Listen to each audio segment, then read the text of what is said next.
के तपाईँको खुट्टामा रगतको नसाहरू फुलिएको अथवा सुन्निएको छ र सँगसँगै खुट्टा दुख्ने, पोल्ने, झमझमाउने गर्छ?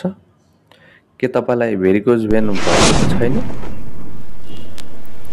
सबैलाई नमस्ते, म doctor Bhanubhakta Dhakal, general surgeon.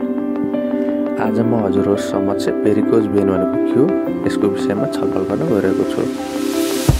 यस भिडियोमा भेरिकोज भेन भनेको के हो, यसका लक्षणहरू के कस्ता रहन्छन्, यसको पहिचान कसरी गर्ने र उपचारका विधिहरू के कस्ता छन् आदि विषयमा छलफल गर्न गइरहेको छु।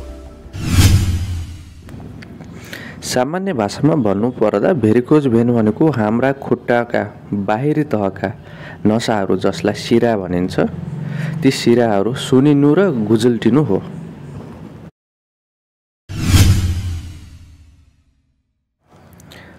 हाम्रो शरीरले खुट्टामा भएको रगत मुटुसम्म पुर्याउनको लागि एउटा रक्त मार्ग वा नलीको सहयोग लिन्छ, जसलाई भेन अथवा शिरा भनिन्छ। यी शिराहरू दुई प्रकारका हुन्छन्।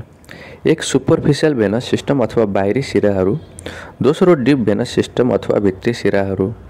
र यी शिराहरूलाई विभिन्न ठाउँमा एकअर्कासँग जोड्ने रगतका नसाहरू हुन्छन्, जसलाई पर्फोरेटर भनेर भनिन्छ। गुरुत्वाकर्षणको विरुद्ध रगत शरीरको माथिल्लो भागमा तान्नुपर्ने भएकाले यी नसाहरूमा अत्याधिक चाप परेको हुन्छ, जसलाई कम गर्न यी नसाहरूमा भल्भहरू पनि हुन्छन्, जसले रगतको बहावलाई दिशा प्रदान गर्न महत्त्वपूर्ण भूमिका खेलेका हुन्छन्। यदि पर्फोरेटरहरूमा खराबी देखा पर्यो वा भल्भहरूले राम्रोसँग काम गरेनन् भने रगतको सञ्चारण एक दिशामा हुन पाउँदैन, जसले गर्दा रगत चुहिने वा ब्याकफ्लो हुने गर्छ, जसले गर्दा ती शिराहरूमा चाप बढ्न गई ती शिराहरू सुनिने, लामो हुने र गुजल्टिएर बस्ने हुन्छ, जसलाई नै सामान्य भाषामा भेरिकोज भेन भनेर बुझ्न सकिन्छ।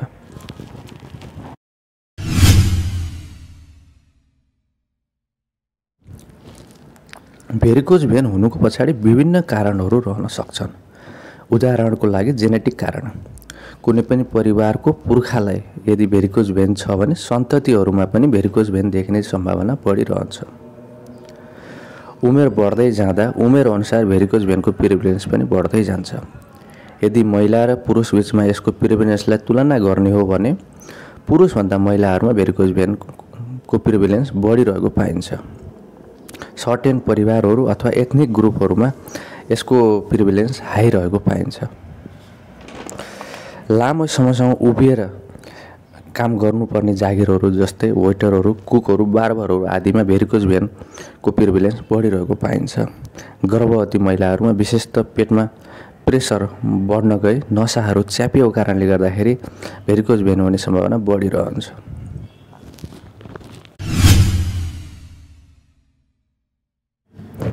यो रोगको पहिचान गर्ने विभिन्न तरिकाहरू छन्। सबभन्दा पहिले त बिरामीले देखाएको लक्षण र जाँच गरेर नसा सुन्निएको छ कि छैन हेर्न सकिन्छ।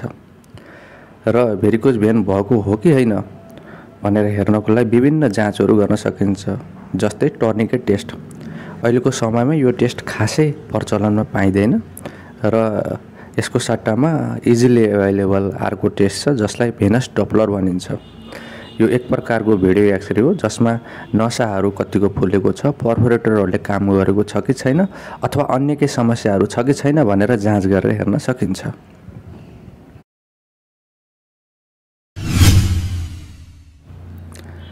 यसका उपचारका विभिन्न विधिहरू उपलब्ध छन्। ती मध्ये बढी प्रचलनमा रहेको भनेको चिरफार अथवा शल्यक्रिया हो र अर्को भनेको लेजर थेरापी, जसलाई इन्डोभेनस लेजर एब्लेसन भनिन्छ, जसलाई एब्ला पनि भनेर बुझ्न सकिन्छ। यी बाहेक अन्य उपचारका विधिहरू पनि उपलब्ध छन्, जस्तै थर्मल एब्लेसन, केमिकल एब्लेसन अथवा स्क्लेरोथेरापी, कम्प्रेसन थेरापी आदि रहेका छन्। तर यी मध्ये सबैभन्दा बढी प्रचलनमा रहेको भनेको शल्यक्रिया अथवा चिरफार र लेजर थेरापी नै हो।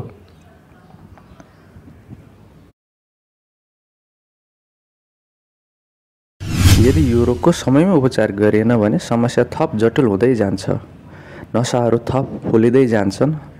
नसाहरू फुलिएको वरिपरि र छाला कालो हुँदै जाने हुन्छ।